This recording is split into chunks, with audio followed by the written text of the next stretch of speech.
amigas y amigos, bienvenidos a Conciencia Ciudadana TV. Hoy, como todos los sábados, me acompaña Aliet Ortega y para presentarles un programa de interés para todos los ciudadanos y las ciudadanas. Buenos días, Aliet. Buen día, Nelson, ¿cómo estás? Bueno, hoy estamos celebrando, entre otras cosas, hay muchas fechas. Está Sí. primero el día que se llama ahora, y debemos llamarlo, el encuentro de las dos culturas. Lo que nos acostumbraron el pasado 12 de octubre, pues se celebró el Día de la Raza. El Día de la Raza, que es un término que no le gusta a los luchadores contra los problemas raciales. Y se prefiere hablar, en Naciones Unidas está promoviendo que se hable del encuentro de dos culturas.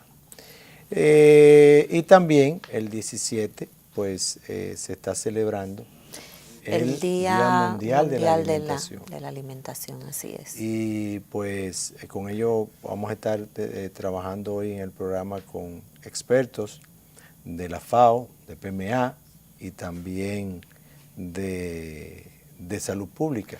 Bueno, un tema muy importante, Nelson. Recientemente con el paso del huracán Matthew, hemos visto las debilidades que tenemos en nuestro país vecino, que es uno de los más pobres del planeta y está catalogado entre los 22 países que tienen mayor incidencia de hambre, que es Haití. Tú sabes que a mí me preocupó mucho, Alié, cuando al día siguiente del paso de la tormenta o el huracán, porque le llamaban tormenta en un momento, huracán en otro, Matthew, creo que cuando entró a Haití ya tenía la categoría de tormenta o de huracán, no sé. No, era categoría 4. Era huracán categoría 4. Sí, porque eran 240 kilómetros por hora y eso es categoría 4. Y amenazaba con ser categoría 5, se debilitó en el canal, creo que le llaman el canal del viento, y se debilitó a categoría. Exacto. Y Haití. Exacto. Mira, tú sabes, te decía que me preocupó mucho porque al día siguiente del paso del huracán Matthew, y creo que otro día más, aparece primero. No hay casi noticia. Después que murieron 10 personas, yo digo, bueno, esto parece que fue muy grande. No tienen información, porque como se produjo en el extremo oeste de Haití, está lejos de Puerto Príncipe, y eso son zonas muy alejadas. Y yo dije, parece que quedaron incomunicados y todavía no se conoce más nada. Bueno, aún hay zonas incomunicadas. Efectivamente, cuando se comenzaron ha sido catastrófico lo que ocurrió allá. Estamos hablando de casi 1 millar de personas muertas que reportadas. Se comenzó a hablar de 300, después de 400. BBC Mundo hablaba de 800, pero... Se habla de 1.400.000 habitantes afectados. Esos son desplazados. Esos son los desplazados. Exactamente. Que eso y también todavía con el tema del problema en Haití, se dice que los que se cuenten van a ser pocos para la realidad, porque realmente ellos aún todavía vienen afectados de todo el tema del terremoto. O sea, es un país que no se ha recuperado. Así es. Mira, mientras tanto, el presidente Medina hizo una visita sorpresa a Haití el domingo. Es increíble la capacidad de trabajo que tiene el presidente Medina, es una cosa insólita. El domingo salió a una visita sorpresa en San Juan de la Maguana y de ahí de repente se pasó a Haití. Allá se reunió con representantes del gobierno haitiano y bueno, ya comenzó la maquinaria de ayuda a Haití. Sí, el ministro Gonzalo Castillo es quien está dirigiendo todo. Inició llevando los camiones para la limpieza de lo que son las calles, las avenidas y demás, los escombros. Se van a colocar raciones alimentarias, pero se van a llevar vía barco. O sea, se van a llevar vía marítima. Sí, porque por tierra no es posible. Porque por tierra es imposible. Claro. Sí se van a colocar, creo que fue en Pedernales, que se va a colocar uno de estos camiones del plan social para poder dar alimentos. 25.000 raciones alimenticias diarias se pretende entregar en Haití de parte de los comedores económicos. Realmente hay un plan el plan de asistencia contempla tres momentos. está o tres componentes, está todo lo que es alimentos y medicina, está las intervenciones en términos de restablecer las redes eléctricas de comunicación Sí, y vial también. Y las redes viales, que es el tercer componente. Hay un plan estructurado en ese sentido, comenzó y se está desarrollando. El primer convoy salió con unos 50 camiones. Y algo muy importante también, Nelson, es el tema del agua. Creo que se van a instalar sistemas para potabilizar el agua, que es uno de los graves problemas, incluso para evitar cualquier tipo de pandemia que pase hacia nuestro país, porque eso también es importante aclarar. O sea, cualquier epidemia que pase en el vecino país, eso nos va a afectar. Bueno, Haití tú decías que no se recuperaba bien del terremoto del 2010, 6 años después, más de un lustro, y todavía no ha podido recuperarse a pesar de todo el dinero de la comunidad internacional que ha llegado a Haití. Bueno. Naciones Unidas calculaba en unos 20.000 millones la ayuda que estaba comprometida para entregar y que casi la mitad de esto estaba ya ejecutada. Y Estados Unidos calcula en unos 23.000 millones de dólares la ayuda que está comprometida. Y la que ha iniciado recientemente, o sea, se ha comenzado a decir... Eso te estoy hablando del terremoto. Eso sí. no es de ahora. Ahora, pues, se supone que comenzará de nuevo a fluir nuevamente... Se ha cuestionado mucho. Mira, Haití es un país que realmente no se sabe, es inviable, pero yo creo que la comunidad internacional y Estados Unidos en particular tienen una alta responsabilidad en eso. Fue responsable de mantener una dictadura sanguinaria como los Duvalier. Después, cuando salen de Duvalier, entonces el pueblo haitiano decidió irse con Aristide. Apareció en el año 91 Aristide como un salvador. Y desde el momento en que se instaló Aristide, hicieron la vida imposible, prefirieron irse con otros dictadores, lo tumbaron a los 7 meses, después volvió Aristide, y a partir de ahí no ha habido jamás... Se suspenden las elecciones, quien está haciendo candidatura es la esposa de Aristide, o sea que es un círculo. No, entonces ahora, ya después del 2004 entra la MINUSTAH, que no ha hecho nada, hay un país intervenido. Sí. Ya tiene más de 12 años intervenido formalmente, porque siempre ha estado intervenido. Entonces es un gran fracaso que se ha tenido. Yo pienso que lo que debería hacerse es que salga toda la ayuda y todos los otros países y que dejen que Haití resuelva su problema. Ellos tendrán que salir a camino, de alguna manera tendrán que salir a camino. Ellos tendrán que ponerse de acuerdo. Porque si eso este intervencionismo... Eso sería una medida muy drástica. Bueno, pero mira... Hay de todo en la viña del Señor, como decimos, y hay cosas muy cuestionables en muchas ONG y lo que están haciendo. Yo entiendo que eso que tú dices... Y que toda esta ayuda, entonces, que están condicionadas, que compren productos del país que está dando la ayuda y todo eso. Es lo cuestionable. Yo entiendo que debe de ser algo que se maneje con la misma transparencia que nos exigen a nosotros como país. No, es que no es posible porque y realmente no le existe.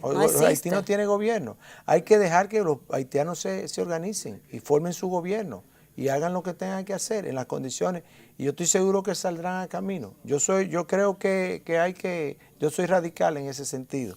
Pero bueno, vamos a tener hablando de radical, tuvimos recientemente la visita de Pepe Mujica. Pepe Mujica, expresidente uruguayo, un hombre muy radical en sus términos. Sí, en sus términos y en su forma de vida también. Sí. Un hombre que promueve la vida frugal, una vida austera. Por ejemplo, él se refirió al caso de Venezuela y de los venezolanos no son problemas políticos lo que tienen, los venezolanos lo que pasa es que son muy gastadores, que son Exacto. muy... Bueno, él se refirió bastante en la visita que hizo a la Cámara del Senado, fue bastante enfático al decir que el que entienda que la política es una profesión, que no se dedique a eso, porque la política es una vocación, es un servicio, que el que quiera hacerse rico metiéndose a político está equivocado. No está equivocado, eso cambió. Porque ahora el que está equivocado es el que pretende hacer de la política una vocación y hacerla con criterio ético. Sí. Le dicen loco o le dicen que está soñando y además lo ven como un ser raro. Bueno, yo posteé algo en la página de Facebook a ese respecto, algo que escribí hace mucho tiempo, que ahora los éticos lo ven como un bicho raro. Antes la ética era un valor, ahora es un defecto. Sí. Bueno, ahora se muchos premia temas totalmente. que nos quedan pendientes, pero tenemos también muchos otros temas con invitados especiales que tenemos aquí hoy. Vamos a estar celebrando el Día Mundial de la Alimentación y traemos expertas nutricionistas, expertas en trabajo social, expertas, gente que puede hablar con mucho criterio sobre cómo se está celebrando, cómo vamos a celebrar y cuál es la situación real de la alimentación a nivel mundial y en República Dominicana también. Así es que vamos a una breve pausa y luego retornamos.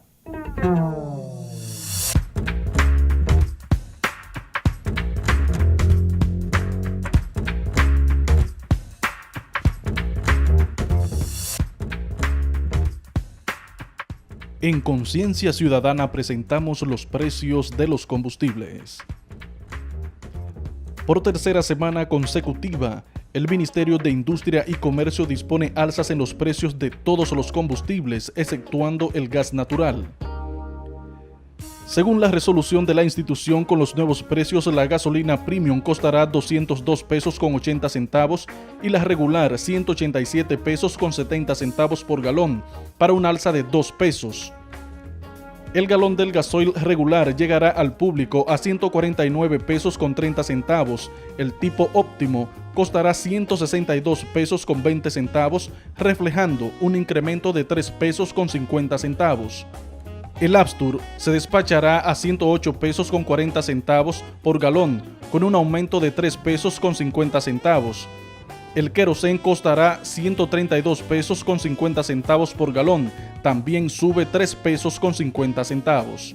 En el caso del full oil, el galón llegará al comprador a 87 pesos con 80 centavos, con alza de 2 pesos con 42 centavos. El gas licuado de petróleo costará 95 pesos con 70 centavos por galón, por lo que sube 1 peso con 40 centavos. El gas natural se sigue vendiendo al público a 23 pesos con 22 centavos el metro cúbico. No registró alzas, según la nota de la Dirección de Comunicaciones del Ministerio de Industria y Comercio. Hasta aquí los precios de los combustibles.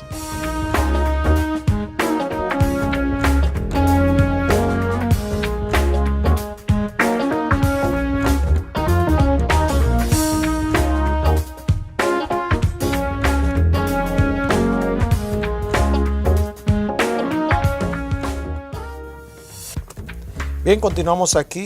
Tenemos 3 invitadas muy distinguidas. Altagracia Furcal del Programa Mundial de Alimentos, Susana Santos de la Dirección de Nutrición de Salud Pública del Ministerio de Salud Pública y Fátima Espinal de la Organización Mundial para la Agricultura y la Alimentación FAO. Bienvenidas a nuestro programa. Gracias. Muy buenos días. Buenos días. Bien, el tema de la alimentación, el hambre y todo lo relacionado con este tema siempre llama la atención de las personas porque desde el punto de vista humano uno no acaba de aceptar la idea de que con tanta riqueza en el mundo todavía haya gente que no pueda alimentarse adecuadamente, que esté pasando hambre. Pero además también, como con tanta información y con tanta ciencia que se ha construido en las últimas décadas en materia de alimentación, todavía persisten unos hábitos de alimentación que no realmente no son saludables. Entonces esos temas vamos a conversarlo en esta entrevista que tenemos hoy con nuestras invitadas, Alier, ¿verdad? Sí, a mí me gustaría, Nelson, empezar preguntándole a Fátima en relación a la FAO. Yo estuve viendo unos números que yo me quedé como un poquito así como tú dices, no nos ponemos a ver el tema hasta que nos toca realmente de lleno y ha aumentado bastante la cantidad de personas en el mundo que están en niveles de hambre. Recientemente también tuvimos la visita de nuestra embajadora de Hambre Cero y me gustaría como hablar que tú nos pusieras al tanto y a la ciudadanía de la situación que tenemos ahora con todo este tema de hambre. Sí, bueno, pues muchas gracias, buenos días por esta invitación. Ciertamente coincidimos con los planteamientos expuestos por Nelson y las preocupaciones que existen a nivel global respecto a los temas de hambre y hambre también vinculado a la cuestión de la pobreza y la desigualdad. Afortunadamente, América Latina y el Caribe fue una de las regiones que logró su tarea con relación a los indicadores de la cumbre del milenio, de reducir a la mitad la prevalencia de desnutrición y la subalimentación, los índices de subalimentación, específicamente la meta 1C del primer objetivo de desarrollo del milenio, y República Dominicana dentro de esto también sacó buena nota. Ahora bien, eso no significa que no hayan retos por delante, como bien se citaba. También es bien conocido el tema de la desigualdad, de que a pesar de existir condiciones de riqueza en países, República Dominicana tiene un crecimiento económico sostenido de lo más amplio de la región. A pesar de todo eso, y está bien documentado incluso por organizaciones hermanas como la CEPAL, persisten condiciones de desigualdad. Está el documento de Horizonte 30 de la CEPAL que explica bien estos argumentos, la FAO también lo ha estudiado, y hay esta preocupación y este reto que emana desde la propia Naciones Unidas, desde el marco de la Asamblea, de no más hambre, hambre cero, cuestión que nos vincula a todas las organizaciones que trabajamos para eso, justamente para promover, conjunto con los gobiernos que brindamos las asistencias técnicas, mecanismos que garanticen el cumplimiento del marco de derecho para los y las ciudadanas. Justamente, y ya es una tradición para la FAO, celebrar lo que es el Día Mundial de la Alimentación como un mecanismo de llamar la atención y generar conciencia ciudadana, así como el nombre de este programa, llamar la atención sobre estas cuestiones que nos vinculan a todo lo que son los elementos de contexto y preocupaciones a nivel mundial, regional y nacional relativos a la alimentación. Bien. Altagracia, el Programa Mundial de Alimentos, y hoy con esta celebración del Día Mundial de la Alimentación, pues nos encontramos con esta tragedia tan cercana para el pueblo haitiano, uno de los pueblos más pobres de... Y yo sé que el PMA en este tipo de casos pues toma una serie de acciones. ¿Cuál es la situación real y qué acciones está tomando PMA en países como los de Haití, que tienen padeciendo una situación de hambre muy precaria? Bueno, la tarea de PMA, su principal tarea es salvar vidas, sobre todo en situaciones de emergencia. Y de hecho, la oficina de PMA de Haití es una de las oficinas que más asistencia recibe de todas las oficinas de la región de Latinoamérica y del Caribe. De hecho, en República Dominicana PMA no distribuye alimentos. En PMA sí distribuye grandes toneladas de alimentos cada año. Y la Oficina de República Dominicana recibe de soporte en situaciones como esta para compra, logística y ese tipo de cosas. Por ejemplo, ahora se está apoyando con logística para compra de cloro, para compra de equipo de emergencia, para compra de equipo de comunicación y ese tipo de cosas que normalmente en estas situaciones allá pues no se pueden conseguir. Entonces, ustedes están trabajando como PMA para auxiliar claro. Están apoyándose, están coordinando con la oficina de PMA en Con Haití. la oficina de PMA en Haití.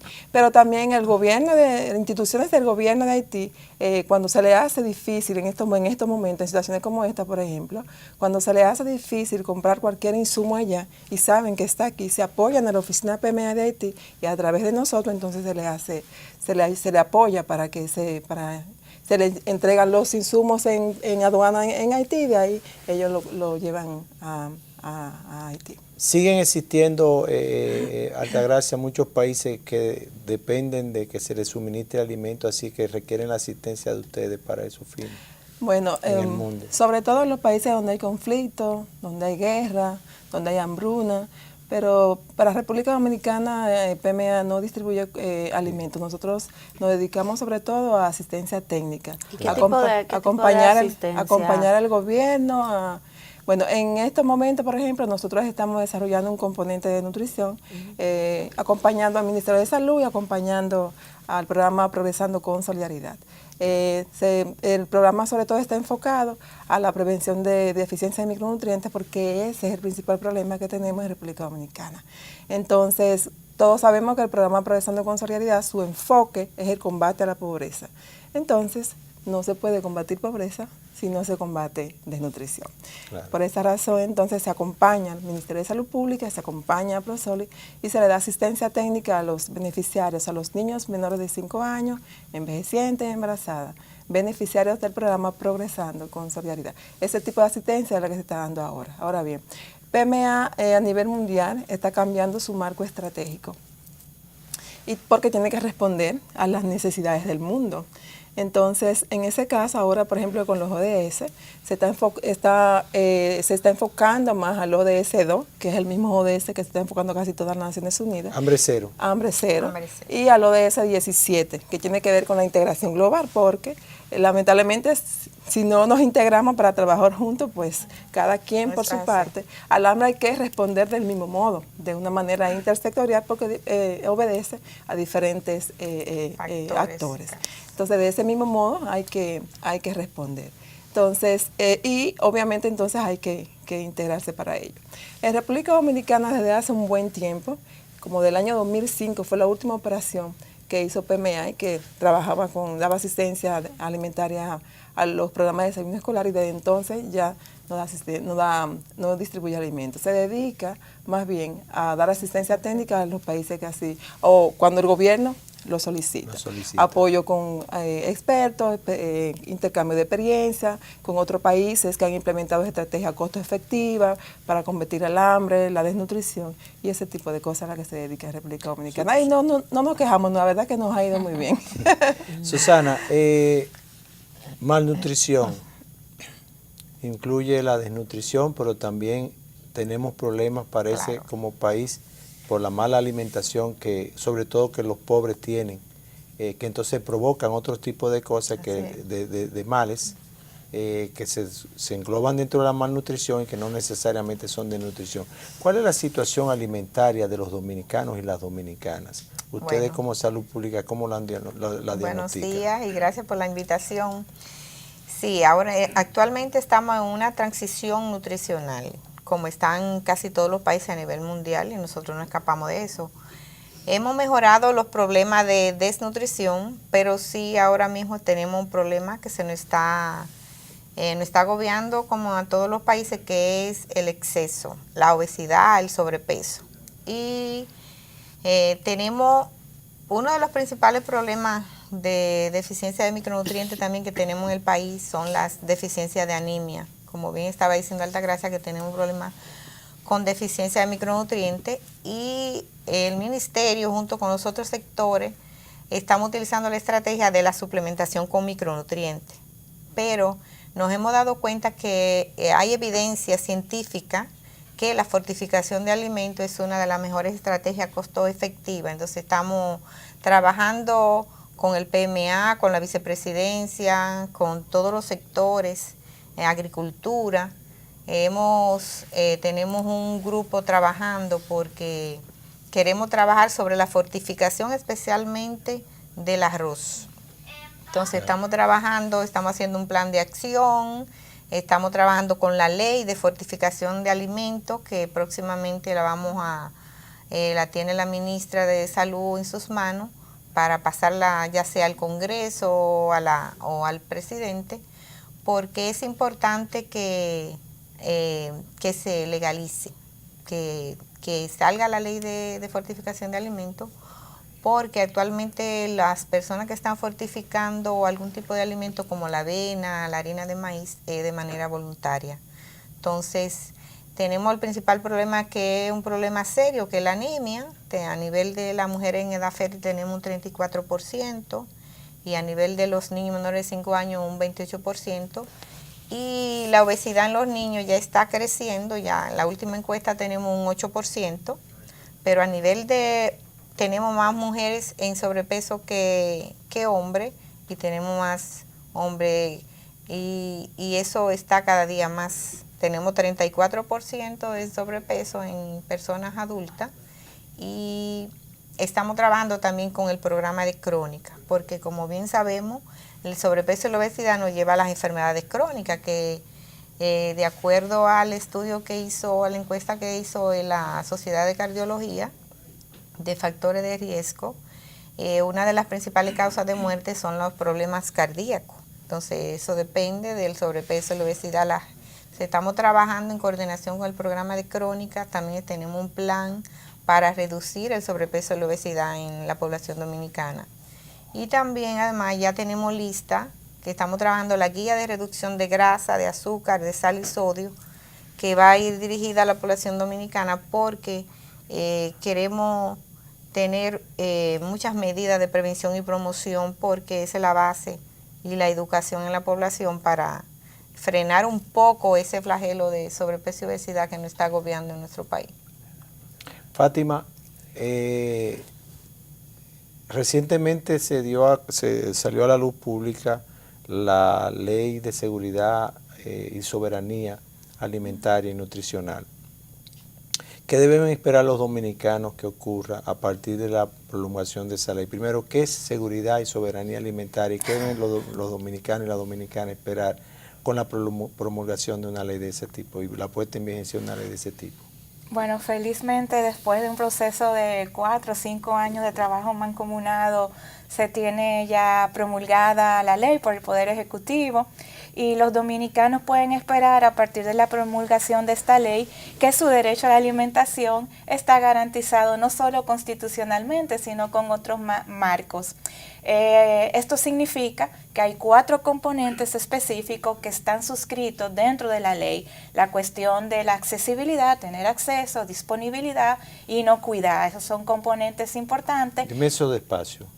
Accesibilidad. Repíteme. Accesibilidad a los alimentos, ¿no? Disponibilidad. Disponibilidad de alimentos. E inocuidad. Inocuidad. Que los alimentos no te hagan, sean sanos, sean que cuando sanos. lo utilices tu cuerpo haga buen uso de esos nutrientes que lo que necesita. decía Susana, el tema de los Exactamente, nutrientes. Y además que sean bien manejados, o sea, que se exactamente, y que puedas gozar de la cantidad de calorías por día que necesitas para el funcionamiento de tu cuerpo conforme a las actividades que desarrolla y también conforme, digamos, a la edad y otra serie de parámetros. De acuerdo a los ciclos de vida. Una cosa importante que debe suceder en estos momentos es el reglamento de aplicación de la ley, para que una ley real y efectivamente se traduzca en el día a día de las personas. No es solamente que esté promulgada, sino también que esté debidamente reglamentada. Se están dando los esfuerzos a nivel de país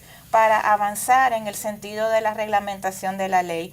Otro punto que quisiéramos señalar a la población es el tema de las redes locales de seguridad alimentaria y nutricional.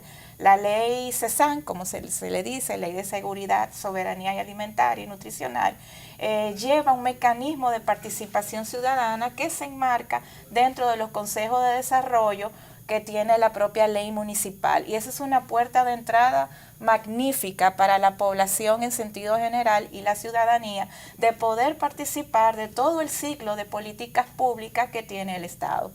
Muy bien. Bueno, me gustaría que redondeáramos lo que se está haciendo para la celebración del Día Mundial de la Alimentación. Cuéntenos qué se está haciendo de manera conjunta, quiénes están coordinando y cuáles son las actividades que se van a estar realizando. Sí, muchas gracias. Yo creo que es importante señalar que cada año el lema central del Día de la Alimentación cambia. Para este año el lema central es: el clima está cambiando, la alimentación y la agricultura también. Y eso tiene de trasfondo toda la cuestión de los Objetivos de Desarrollo Sostenible y la Agenda 2030 que se pactó a nivel mundial en el 2015. con las preocupaciones mundiales de la sostenibilidad y los impactos del cambio climático a los sistemas agroalimentarios. Eso es importante saberlo porque estas afectaciones tienen también que ver con los sistemas agroalimentarios y con las pérdidas y desperdicios de alimentos. Una actividad muy linda, muy bonita que queremos invitar a la población de participar es un concierto. El concierto se llama Las Mejores Voces Cantan contra el Hambre, y en ese concierto hay voces dominicanas que estarán estimulando, estarán estimulando la participación de la gente con mínimamente una donación de alimentos. Se realizará en el Teatro Nacional, Sala Eduardo Brito, el lunes 17 a las 4 p.m. de la tarde. Coordina un conjunto de instituciones, dentro de ellas la Vicepresidencia de la República Dominicana, Ministerio de Agricultura, FAO. Hay un sinnúmero de organizaciones participantes. Hay otras actividades. ¿Y a qué hora inicia? A las 4 de la tarde. ¿Tiene algún costo o cómo va a funcionar? Gratuito, una donación de alimentos no perecedero, una funda de arroz, de espaguetis, pero hay que decirle lata a la gente que no sean tacaños. Esa y que eso es para beneficio de los necesitados. Y del Banco de Alimentos, Así que es una iniciativa apoyada también por la FAO en conjunto con la Vicepresidencia de la República y el PROSOL. Y hay otras actividades que se van a estar desarrollando, que le comparto la palabra a mis compañeras. Antes de finalizar, ¿tienen ya predestinado para qué van a hacer la recolecta? O sea, los alimentos que se recolecten, ¿cuál va a ser la finalidad? El destino. Sí, el destino de estas donaciones es contribuir con el inventario del Banco de Alimentos. Es una iniciativa público-privada con liderazgo del Arzobispado de Santo Domingo y de la Vicaría de la Pastoral Social, con el Padre Domingo Legua a la cabeza. Dentro de sus operaciones ordinarias colectan alimentos donados para repartir en población vulnerable, específicamente población en condición de pobreza. Muy bien. Doña Susana, ustedes también tienen otra actividad conjuntamente con nosotros, el Ministerio de Salud está unido con Agricultura, Ganadería. Entonces vamos a apoyar la iniciativa que ha tenido el Instituto Nacional de Bienestar Estudiantil, que es el INABIE, que va a realizar una feria de alimentación en la ciudad de Monteplata el 21 de este mes, no este viernes, sino el próximo viernes. Entonces va a haber una feria, va a haber una gira y vamos a ver todo el proyecto que se desarrolló allá del País Sostenible. En Monteplata. En Monteplata. Entonces están invitados todos para ir a participar de esta feria. Además el ministerio hizo un plancito de trabajo y la envió a todas las direcciones provinciales de salud para que desarrollen actividades en esta semana con motivo del Día Mundial de la Alimentación. Bueno, pues les agradecemos encarecidamente. No sé si Altagracia quería decir algo. Bueno, nosotros como PMA estamos haciendo una revisión de nuestro proyecto a 4 años. Y el día 20, en conmemoración a las mismas semanas de la alimentación, tenemos una gran actividad con la Vicepresidencia y PROSOLI, en donde vamos a rendir cuenta qué fue lo que pasó con el componente que venimos implementando durante todos estos 4 años y cuáles son las perspectivas hacia el año 2017. Ah, qué interesante. Así es. Bueno, señoras, muchas gracias por su participación. Creo que ha sido una buena contribución. Esperamos tener en otras ocasiones para ir desarrollando los temas, por ejemplo, de nutrición, son temas que siempre llaman la atención. Vamos a venir un día a hablar de dieta, hablar de ese tipo de felicitarla porque son 3 mujeres emprendedoras. Sí. O sea, gracias. Bien, hablamos de alimentación y entonces vamos a hacer una breve pausa porque entonces venimos a hablar de seguro y vamos a hablar de seguridad social con Laura Peña Izquierdo, una experta en la materia.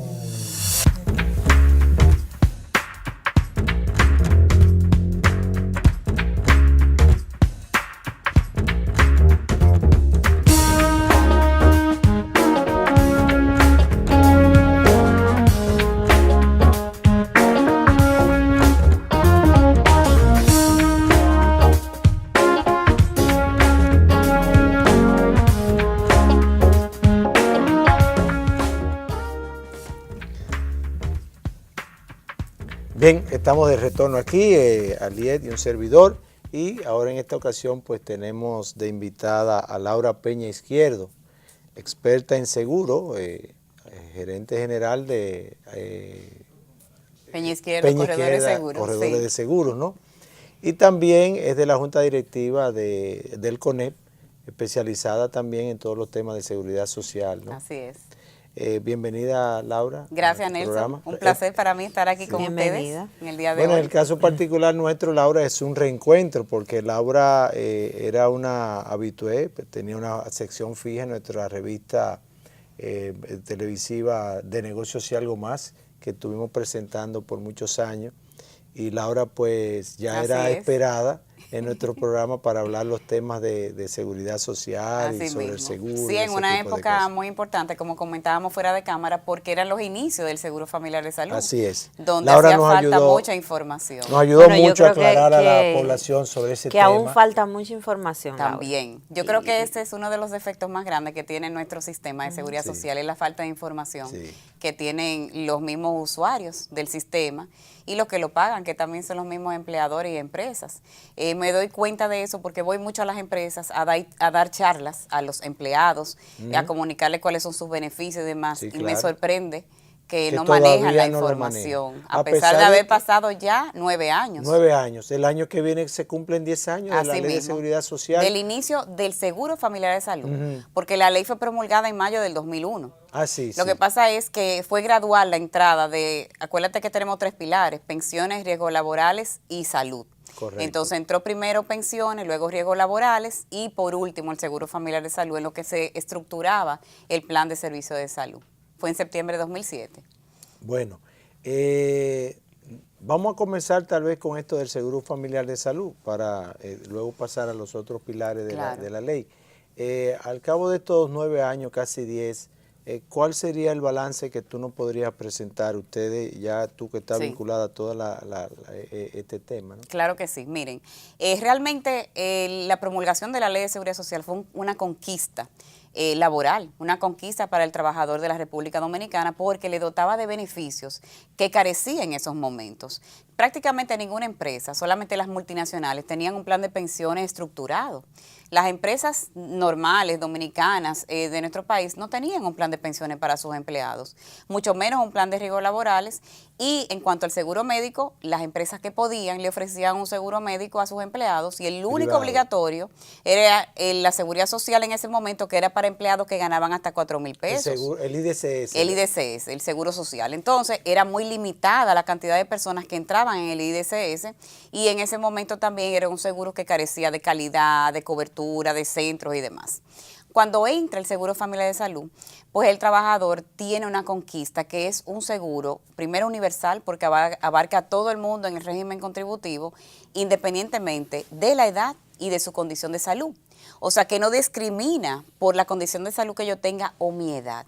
¿Qué significa eso? Que una persona de 90 años puede entrar sin ningún problema, y una persona que sea diabético, que sea hipertenso, o sea, que tenga cualquier enfermedad crónica o cualquier enfermedad catastrófica, puede entrar. Sí, porque antes no hay los una seguros privados te restringían. Si tú tenías, te hacían Correcto. un análisis, si tú tenías algún tipo de enfermedad, pues tú no no te podías- aceptaban. No te No te aceptaban. aceptaban o te hacían alguna exclusión por Te cierta excluían. ¿O cantidad te de pedían meses. algún tipo de análisis o As- estudios? Pero en antes No, principio- si tú siempre ha habido una declaración de salud en los Ok. seguros privados, Sí. que es una declaración jurada. Ok. Entonces, si tú declarabas que eras hipertensa, entonces ellos tenían el derecho de decirte yo te cubro, pero te excluyo la hipertensión.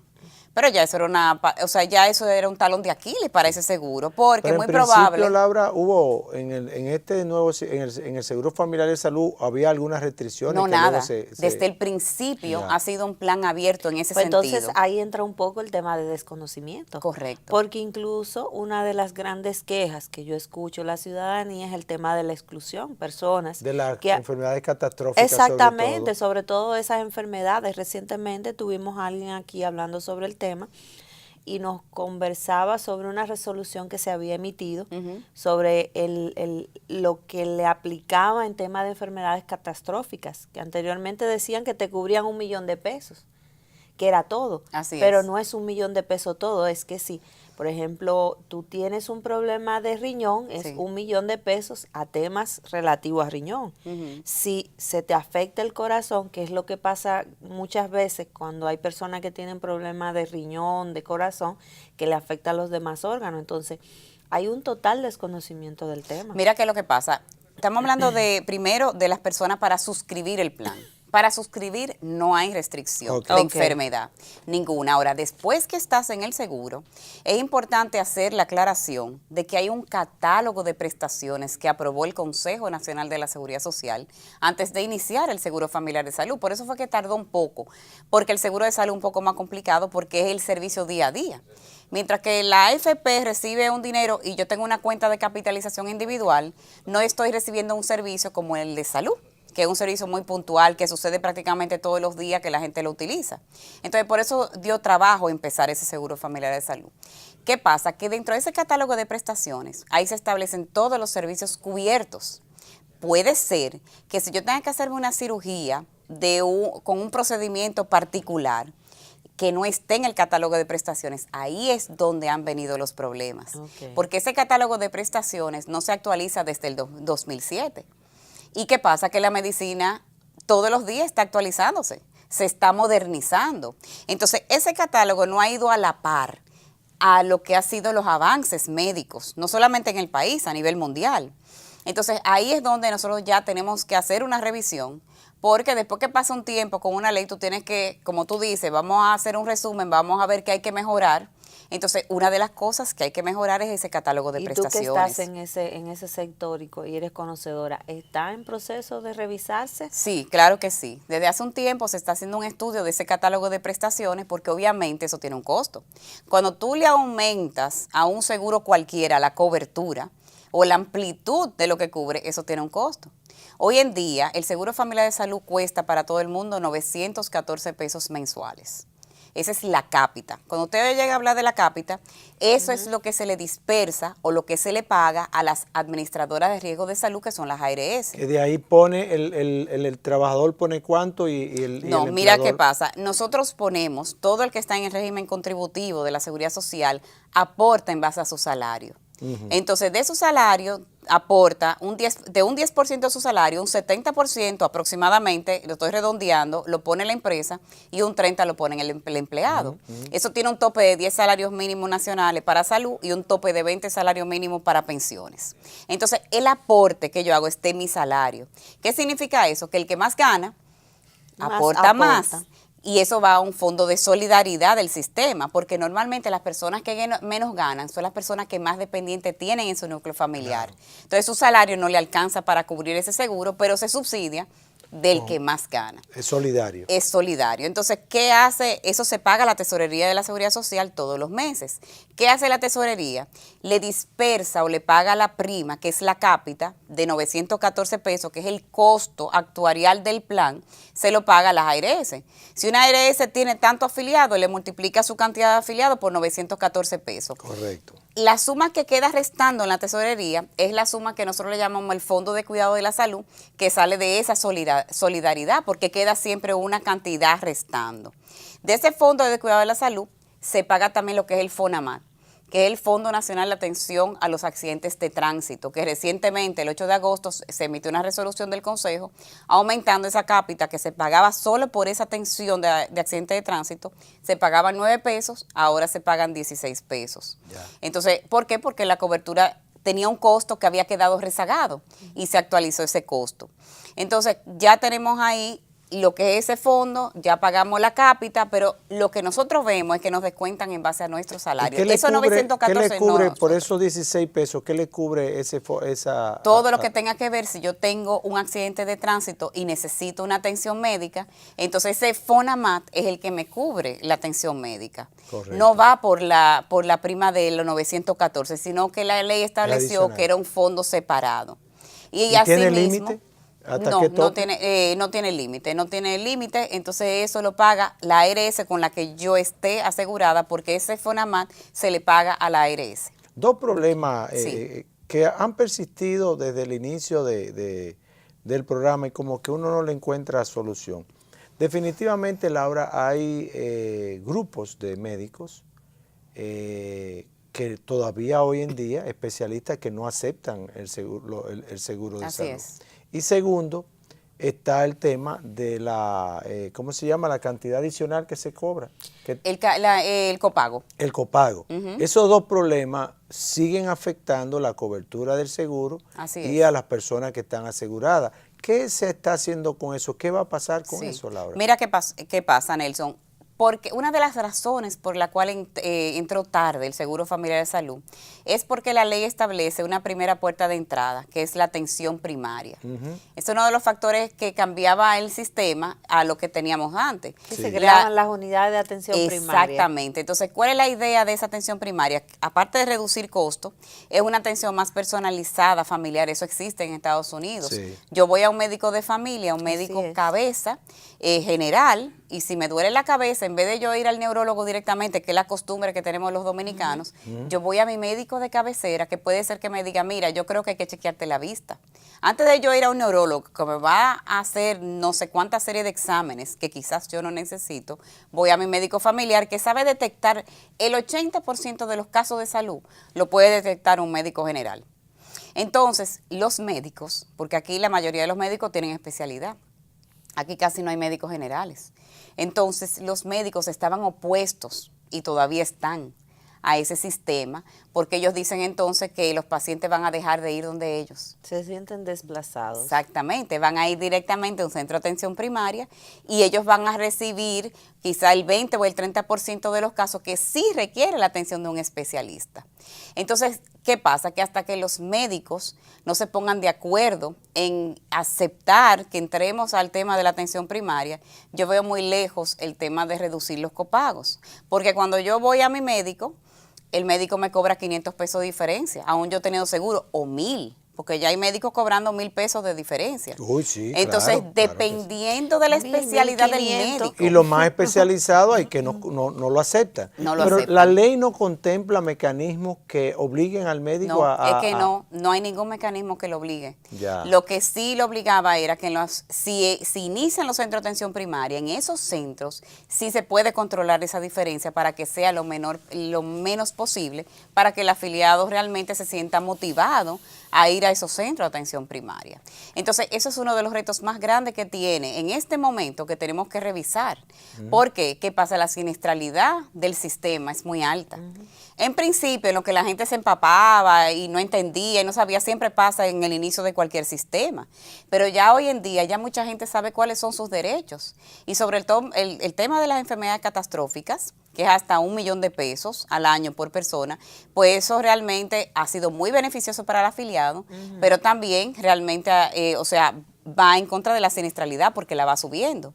Entonces, a medida que la población... No se está trabajando preventivo, se está trabajando correctivo. Hay prevención también, porque eso fue uno vamos a decir, de las novedades que introdujo la Seguridad Social, que fue los programas de prevención y promoción. Anteriormente yo no tenía prevención en un sistema privado, en un sistema de seguro normal privado. En a través de las empresas, las ARS hacen los programas de PIP. ¿Qué hacen? Le dan charla al personal sobre la hipertensión, sobre el cáncer de mama, sobre el cáncer cervicouterino, cuáles son las cosas que tienen que hacer para prevenir ciertas enfermedades. Y aparte de eso también se hacen las jornadas de salud. Esto es sin costo para la empresa, esto va dentro de lo que es la seguridad social. Entonces se le hace un levantamiento de se le toma la presión a los empleados, se le toma una muestra de sangre para ver si tienen el azúcar alta. Y aquellos empleados que salen con enfermedades crónicas se ponen en programas especiales de seguimiento. Y eso entonces, lo coordina la misma empresa. La ARS con la empresa, su ARS correspondiente. con la empresa y esas jornadas de salud, incluso las vacunas gratis para los niños, Bueno, porque están incluidas. Nos hemos quedado con el seguro familiar de salud. Contigo es fácil y es difícil, porque Laura conoce también cada uno de esos detalles que tiene elementos que uno no conoce y sigue queriendo tener más. Pero en el caso del seguro familiar de salud, tal vez dejemos entonces los otros componentes para otro programa. Me gustaría, la ley está en un proceso de revisión, me supongo. Así ¿Qué es. se espera que pase? ¿Qué mejoras se le pudieran adicionar? ¿Cuál es tu opinión? Sí. ¿Qué mejoras se pudieran introducir a la seguridad social, en particular al programa, al seguro familiar de salud? Número uno, y lo más importante es la revisión del catálogo de prestaciones, definitivamente. Porque como ya yo les decía, desde el 2007 estamos usando el mismo catálogo de prestaciones y ya hay muchas quejas de procedimientos que no están amparados dentro de ese catálogo. Entonces se queda mucha gente desprovista de una cobertura que no pueden pagar de otra manera, porque son personas muchas veces de escasos recursos. Y yo diría que poner algo que indique que se tiene que actualizar cada X tiempo, porque es Correcto. que todo se actualiza. Claro, pero claro, obviamente estableciendo la cápita que corresponde. Exacto. Sí. Entonces, eso es lo primero. Tenemos que revisar ese catálogo de prestaciones para actualizarlo a los tiempos modernos, porque estamos hablando de un catálogo del 2007. Otra cosa muy importante es el tema de la atención primaria. Es la única manera que vamos a poder controlar los costos en la seguridad social. Porque la verdad es que la salud van incrementando los costos todos los años. Claro. Porque las enfermedades cada día, el tema de las epidemias también, el dengue, que se ha cubierto también por las ARS. Realmente el año pasado la siniestralidad aumentó muchísimo. Controlar la gente haciéndose exámenes de laboratorio, las personas internas atendiéndose, porque es una epidemia. Entonces, en ese caso, la misma chikungunya, han habido varias enfermedades que realmente se han pagado a través del sistema de seguridad social. Entonces, la atención primaria es una manera de controlar esos costos y no solamente eso, de beneficiar a la población, que puede ir a un médico familiar, puede manejar a su familia completa con un médico que quizá le quede o cerca del trabajo o cerca de su oficina para atender esas cosas pequeñas y menores y no tener que ir directamente al especialista. Esto reduce también para el sistema todos los costos, porque si voy a un neurólogo, quizá me hace una batería de exámenes no necesarios para mí, y eso aumenta el costo del sistema, porque eso se va a que la ARS lo pague y quizá no era necesario. Entonces es una manera de filtrar cuáles son aquellas enfermedades que realmente deben de ir al especialista. Pero también hay que hacer un cambio de cultura, porque nosotros mismos quizás somos obstáculos para aceptar ese sistema, porque no estamos acostumbrados. Pero así como empezó la seguridad social en el 2007, estábamos todos también aprensivos a este sistema y ha sido sumamente beneficioso para la cantidad. El ciudadano se adapta. Lo más mismo. difícil son los prestadores. Yo creo que ahí es donde la ley tiene que ponerse dura, porque, por ejemplo, en el caso de los médicos y tal vez las clínicas también, pues tiene tal vez más, no sé, más poder o lo que sea, y entonces la ley tiene que tener, claro que sí, ser más rigurosa. Entonces quizá también en ese sentido, la ley tiene que ser más rigurosa con esos prestadores de servicios de salud, porque la ley requiere supervisión de la Superintendencia de Salud y Riesgos Laborales de las ARS, claro, pero los prestadores no están siendo supervisados. Sí, las AFP son supervisadas por la CIPEN, claro, que es la Superintendencia de Pensiones. Entonces, los proveedores de servicios de salud no están siendo supervisados. ¿Por qué? Porque tú tienes que supervisar también la calidad de los servicios que ofrecen esos centros, si realmente se están adaptando, si corresponden a lo que deben de tener, y si nadie lo está supervisando. Dando lo que dicen. No hay fraude que se hacen, que también hay que controlarlo. Todo porque eso va en detrimento del sistema, y si va en detrimento del sistema, va en detrimento del ciudadano. Claro. Así mismo. Y finalmente hay que terminar de buscar una salida al FONAMAT. El FONAMAT, cada 6 meses tenemos el tema de que se está terminando la cobertura porque no se ha establecido un fondo ya definitivo de donde va a financiarse ese Fondo Nacional de Accidentes de Tránsito. Entonces, ese es otro reto que tenemos dentro del sistema. Laura, muchas gracias. Siempre gracias a ustedes por la invitación. Siempre tu contribución es muy valiosa y ya esta es la primera vez en este programa. Esperamos que podamos entonces mantenerte como una colaboradora, como en otras ocasiones, ¿no? Cuenten conmigo. Gracias por la invitación. Aliet, terminamos. Sí. Así es que solamente nos resta decirles a los amigos televidentes, hasta la próxima. Pasen buen fin de semana.